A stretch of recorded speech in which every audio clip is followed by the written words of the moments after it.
मणिपुर हिंसा मामले को लेकर विपक्ष ने सड़क से लेकर संसद तक सरकार के खिलाफ मोर्चा खोल रखा है। संसद के मॉनसून सत्र को शुरू हुए 6 दिन हो चुके हैं और हर रोज सदन की कार्यवाही हंगामे की भेंट चढ़ रही है। बुधवार को कांग्रेस और बीआरएस की तरफ से इसी मामले को लेकर मोदी सरकार के खिलाफ अविश्वास प्रस्ताव पेश किया गया। कांग्रेस सांसद गौरव गोगोई ने लोकसभा में सेक्रेटरी जनरल के कार्यालय में नो कॉन्फिडेंस मोशन का नोटिस दिया। इसके अलावा तेलंगाना की सत्ताधारी पार्टी बीआरएस ने भी अलग से अविश्वास प्रस्ताव पेश किया है।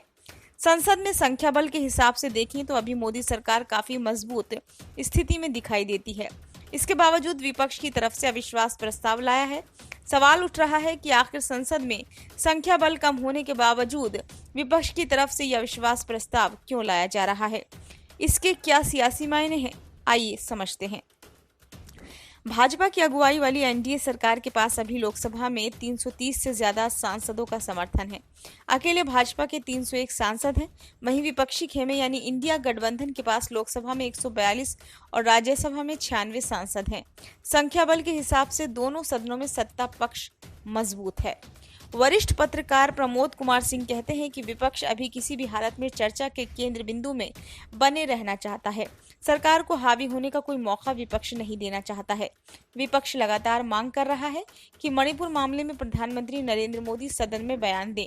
वहीं सरकार ने कहा है कि गृह मंत्री अमित शाह इस मसले पर बयान देंगे।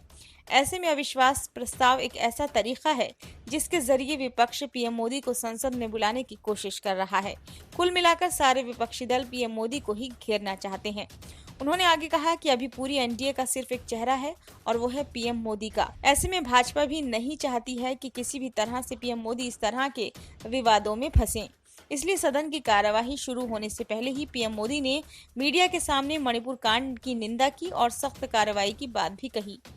सदन में अविश्वास प्रस्ताव लाने का भी एक नियम है। इसे नियम 198 के तहत लोकसभा में पेश किया जाता है। इस अविश्वास प्रस्ताव को संसद में पेश करने के लिए करीब 50 सांसदों की जरूरत होती है। अगर संसद में अविश्वास प्रस्ताव पर वोटिंग के दौरान 51% से ज्यादा सांसदों ने इसके पक्ष में मतदान कर दिया तो सरकार मुश्किल में पड़ जाती है। ऐसी स्थिति में सरकार को बहुमत साबित करना होता है।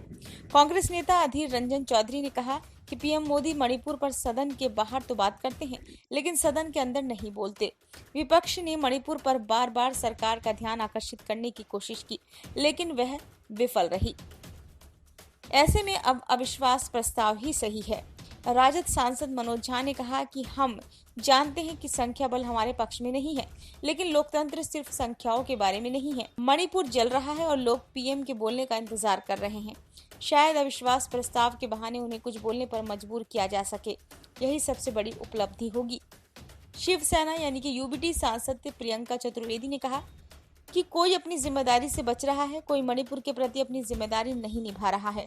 लोग सोच रहे हैं कि पीएम संसद में क्यों नहीं आ रहे हैं।